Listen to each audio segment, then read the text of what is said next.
Did you know that the toughest experiences can be our greatest teachers? Today we are touching on something that, believe it or not, every single one of us will face at some point: the heart-wrenching turmoil of a breakup. Now you might be thinking, why focus on something so painful? But here's the thing.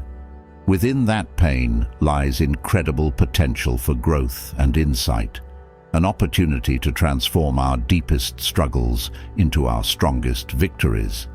But how, you ask? That's where the timeless wisdom of Stoicism steps in.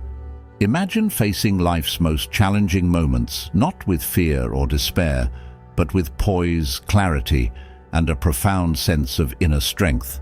Stoicism isn't just about enduring hardship, it's about transforming it, using it as a catalyst to develop a deeper understanding of ourselves and our place in the world. So whether you're nursing a broken heart right now or you've been there in the past, today's video is all about finding meaning in the mess, the beauty in the breakdown. It's about learning to greet life's toughest tests with a sense of calm, courage, and yes, even gratitude. Because when we change our relationship with struggle, we change everything.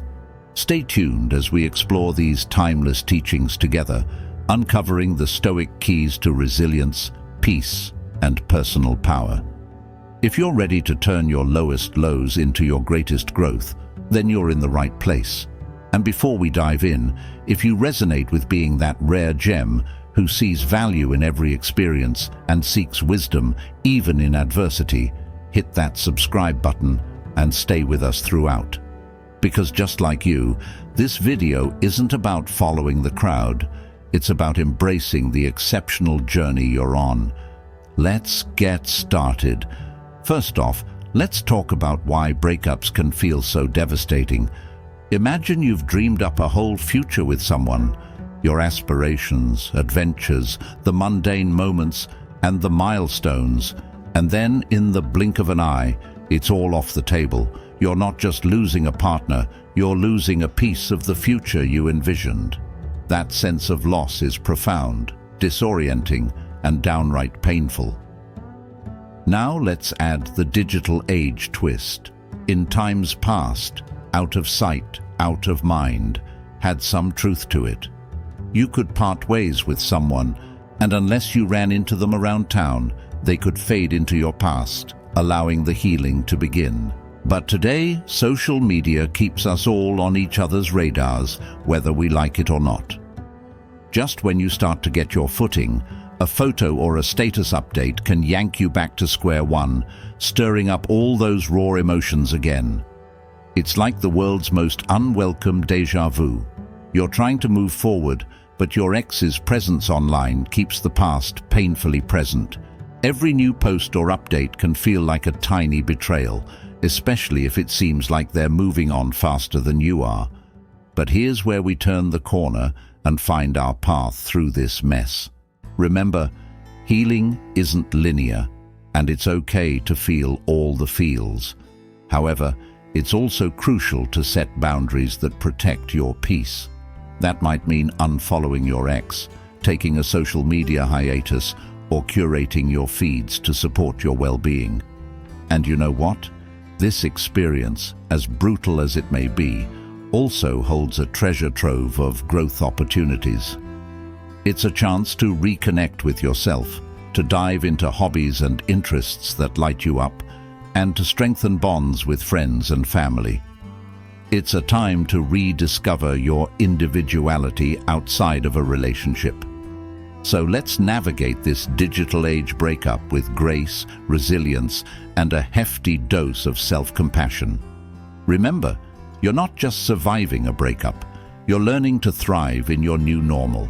And through it all, you're not alone. We're here to unpack it, understand it, and ultimately grow from it. You know how when you're going through a breakup, it feels like more than just an emotional blow. It's almost as if your body is mourning right alongside your heart. That's because the connection between emotional pain and physical discomfort is real and profound. When we're in love, our brain floods with feel-good chemicals like dopamine and oxytocin. But when that love is lost, our brain goes into a sort of withdrawal which can manifest as physical pain or discomfort. Now, about that study I mentioned, it shed some light on how we all navigate the choppy waters of heartbreak. Participants were asked to detail their experiences, rating the intensity of both their emotional and physical pain post-breakup. The findings were quite illuminating. Women generally reported feeling the impact more acutely, experiencing higher levels of both emotional and physical pain.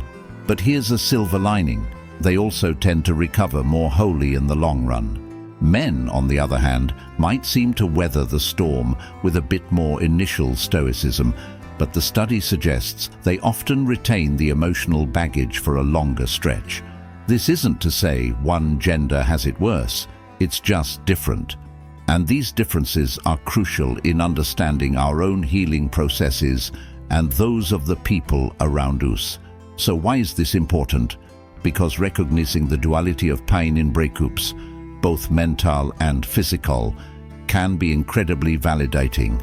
It reminds us that what we're feeling isn't just all in our heads, but a holistic body-mind reaction to loss.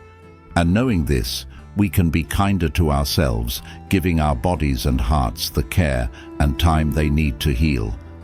But how do we navigate this complex web of pain and recovery? Well, first off, it's about acknowledging your pain, giving yourself permission to feel it, and understanding it's a natural response to loss. Self-care becomes paramount here. It's about finding healthy outlets for your emotions, whether through talking with friends, journaling, or even seeking professional help if the waves of grief feel too overwhelming to navigate alone. And remember, healing isn't a race or a competition. It's a deeply personal journey that unfolds in its own time. Whether you're the type to feel everything all at once or you process pain in doses, it's all valid. What matters most is that you're moving through it, step by step, towards a place of understanding and eventually peace. Stoicism, an ancient philosophy that has stood the test of time, offers us profound insights into dealing with life's ups and downs. At its heart, Stoicism teaches us about the power of perception, the idea that it's not events themselves that disturb us, but the views we take of them.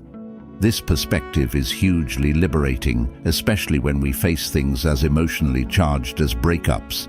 So you're going through a breakup, and it feels like your world is falling apart. Here's where Stoic wisdom can be a beacon of light. The philosophy encourages us to distinguish between what's in our control and what isn't. We can't control another person's thoughts, feelings, or decisions. Those are outside our realm of influence. What we do have power over are our own thoughts, reactions, and the steps we take next. Marcus Aurelius, one of the most revered Stoic philosophers, once said, "You have power over your mind, not outside events. Realize this, and you will find strength." These words remind us that even in the throes of heartbreak, we have the choice to seek inner tranquility and resilience. Instead of asking, "Why is this happening to me?" we can ask, "What can I learn from this? How can I grow?" But Stoicism doesn't mean we become emotionless robots. Far from it. Seneca, another Stoic heavyweight, acknowledged the importance of experiencing and processing our emotions. The key, however, is not to let them overwhelm us. It's about feeling the sadness, the anger, or the loss, then gradually letting these emotions go, not allowing them to define or consume us. Now, how does this tie into acceptance? Well, acceptance in Stoicism isn't about passive resignation. It's an active, empowering choice. It's about saying, "I accept that this relationship has ended. I cannot change the past, but I can influence my future." This mindset frees us from the chains of wishing things were different and allows us to move forward with purpose and dignity. Epictetus, yet another Stoic sage, put it succinctly, "It's not what happens to you, but how you react to it that matters. This is the essence of Stoic acceptance, embracing life as it comes, focusing on our own agency, and cultivating inner peace despite external chaos. Let's not forget the wisdom of the broader world of Western philosophy and psychology, which echo these sentiments. Aristotle believed in the golden mean, the balance between excess and deficiency. Applying this to breakups, we find a balanced response, not wallowing in despair, nor suppressing our pain, but navigating a middle path that acknowledges our hurt while moving us toward healing. Plato, with his emphasis on the ideal forms, might inspire us to see beyond the immediate pain and recognize the ideal form of our personal growth and resilience. And Carl Jung, a giant in the field of psychology, spoke about individuation, becoming who we truly are. A breakup viewed through this lens can be seen as a painful but necessary step toward becoming our most authentic selves. In all of this, the message is clear. While we can't control everything that happens to us, we have immense power over how we respond. By embracing Stoic wisdom, along with insights from Western philosophy and psychology, we can navigate the stormy seas of a breakup with grace, strength, and a deeper sense of self-awareness. At the heart of emotional resilience is our relationship with our emotions. It's normal to want to avoid pain and seek comfort instead after a breakup. For instance, it might feel easier to lose ourselves in endless hours of work, dive into a new hobby, or jump straight into another relationship. But here's the thing, these are distractions, not solutions. Stoicism, a philosophy renowned for its practical approach to life's ups and downs, offers us a different perspective. The Stoics teach us the value of facing our emotions directly, no matter how uncomfortable or painful they may be. This isn't about wallowing in our sadness, but about acknowledging it, feeling it fully, and then, crucially, learning from it. Consider Marcus Aurelius, a Roman emperor and Stoic philosopher who faced his fair share of personal and professional challenges.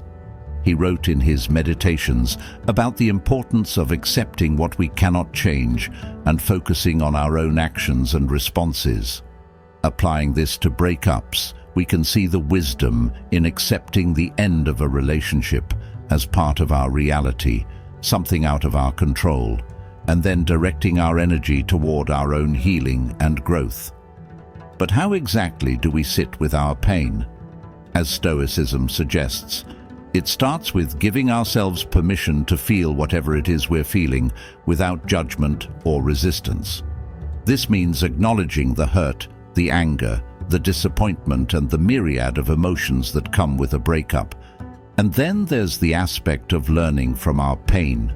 Seneca, another Stoic philosopher, emphasized the importance of learning from every experience, good or bad. In the context of a breakup, this might mean reflecting on the relationship to understand what worked, what didn't, and how we can grow as individuals from the experience. But let's remember, emotional resilience isn't about becoming impervious to pain. Even the Stoics acknowledge that we are all human and that emotions are a natural part of our experience. What matters is how we respond to those emotions. Do we let them overwhelm and define us, or do we use them as a catalyst for personal development? Stoicism also teaches us about the power of perspective. Epictetus, another giant in the Stoic tradition, reminded us that it's not the events themselves that disturb us, but our interpretation of those events. By reframing a breakup as an opportunity for growth and self-discovery, we can begin to cultivate emotional resilience. In embracing these Stoic principles, we learn to move through our grief more effectively, not by avoiding it, but by facing it with courage, clarity, and a willingness to grow. This is the essence of emotional resilience, finding strength even in our most vulnerable moments. I encourage you to reflect on your own experiences of loss and recovery. How can you apply these Stoic insights to cultivate a deeper sense of emotional resilience? Remember, every challenge we face is an opportunity to learn, grow, and become stronger. Let's start with a vivid image that most of us can relate to.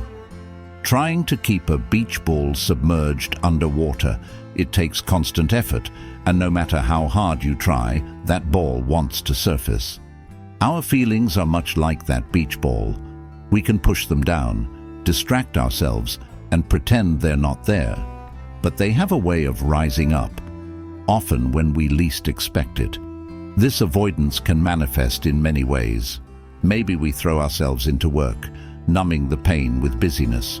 Perhaps we dive into a new hobby or socialize more than usual, anything to keep our minds occupied. While these activities aren't harmful in themselves, using them as a means to sidestep our emotions is like putting a band-aid on a wound that really needs to be cleaned and treated. Now let's bring some Stoic wisdom into this conversation. The Stoics, particularly Epictetus, taught that facing reality, no matter how harsh, is crucial for inner peace. He famously said, "We are not disturbed by what happens to us, but by our thoughts about what happens to us." When we avoid our feelings, we're not just dodging the emotions themselves, but also the thoughts and beliefs tied to them. By confronting these feelings head-on, we give ourselves the chance to process them, understand them, and eventually integrate them into our experience in a healthy way. In Stoicism, endurance is a virtue. Marcus Aurelius, another Stoic philosopher and Roman emperor, wrote extensively about facing adversity with grace and strength. He advised us to meet challenges head-on, not with bitterness or avoidance, but with a steady and accepting heart.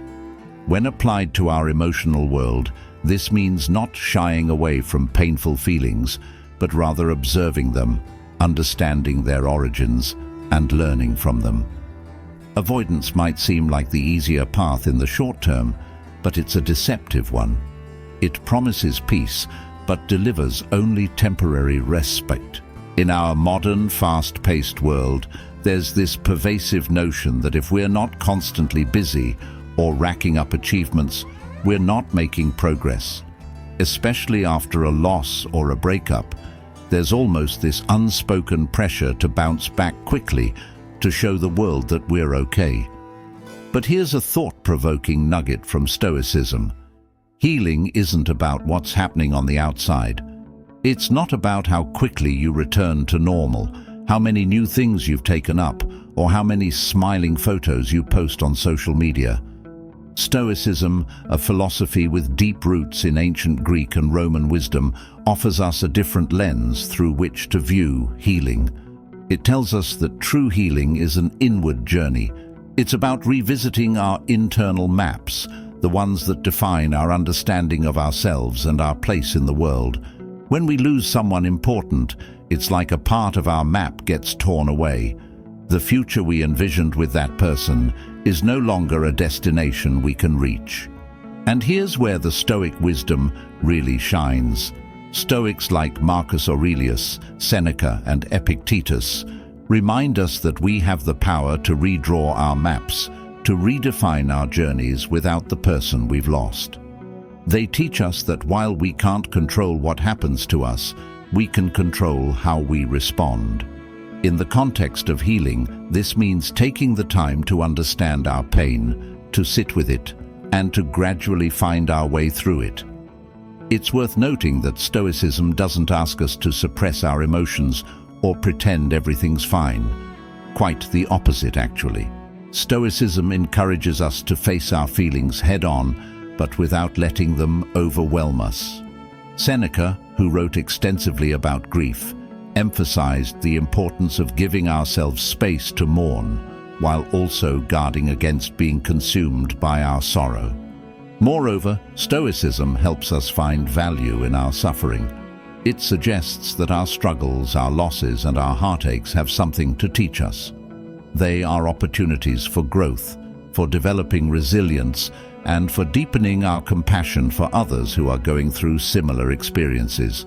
So, if you're in the midst of healing, I encourage you to take a moment and reflect on what your inner map looks like right now. What paths have disappeared? What new routes might emerge? Remember, healing is not a race or a competition. It's a deeply personal process that unfolds in its own time. So, what can we take away from all this? Whether you're a fan of Stoicism or just looking for a way to cope, remember this. It's okay to feel sad, to mourn, and to grieve. But also know that with time and introspection, you can emerge stronger and more resilient. Allow yourself to feel, but also remind yourself that this pain is not permanent. As the Stoics would say, we don't control what happens to us, only how we respond. And in our response lies our growth, our power, and our freedom. As we draw our conversation to a close, remember this. The path to healing is not just a journey back to where you were, but a voyage toward who you can become. Thank you for being a part of our Stoic Journal community. Your presence and engagement make all the difference. If you're seeking more insights and guidance, please watch one of the suggested videos on the screen. Together, let's continue to explore, understand, and grow. Until next time, be kind to yourselves and embrace the wisdom that life offers.